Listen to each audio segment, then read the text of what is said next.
बिस्मिल्लाहिर्रहमानिर्रहीम। अस्सलाम वालेकुम दोस्तों, इस वक्त गोल्ड को रोकना मुश्किल ही नहीं नामुमकिन है, क्योंकि गोल्ड इस वक्त गरीब की पहुंच से बहुत दूर होता जा रहा है और नायाब होता जा रहा है। गोल्ड इस वक्त 5.5 लाख के करीब तोला पाकिस्तान के अंदर इसका रेट हो चुका है और इसके साथ साथ अब चांदी भी जंप कर रही है। क्या इस वक्त गोल्ड को ख़रीदना चाहिए या नहीं ख़रीदना चाहिए, इस पर आज तफसीली बात करते हैं। इस वक्त दो बड़ों की जंग में अमेरिका और चाइना, जिसकी वजह से गोल्ड के रेट ऊपर जा रहे हैं। चाइना सोने की बाइंग कर रहा है और उसकी वजह से सोने का रेट ऊपर जा रहा है और अमेरिका अब इसको नीचे लाने के लिए तगोदो कर रहा है। किसी भी वक्त अमेरिका कोई अपनी चाल खेलेगा और ये गोल्ड का रेट नीचे आ जाएगा।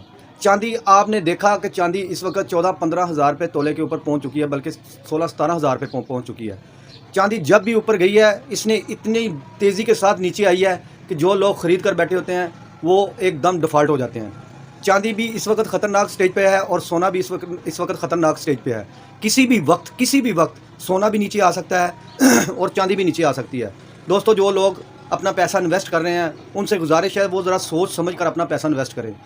हो सकता है कि सोना भी नीचे आए और चांदी भी नीचे आ जाए। अगर नीचे आई तो आपका नुकसान होगा, और नुकसान आपका होगा, नुकसान पाकिस्तान का भी होगा।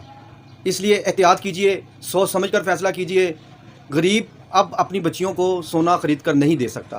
पहले वो 3 लाख पर था, फिर 3.5 लाख, फिर 4 लाख, 4.5, 5, 5.5 पर पहुंच चुका है। 1 तोले की गुंजाइश बची थी, अब वो भी ख़त्म हो चुकी है।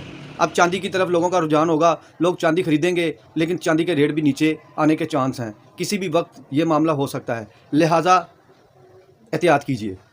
अगर आपको वीडियो पसंद आती है तो दोस्तों आपसे गुजारिश है कि हमारी वीडियो को सब्सक्राइब किया करें। जो लोग हमारी वीडियो को देखते हैं उनका बहुत बहुत शुक्रिया। पाकिस्तान जिंदाबाद।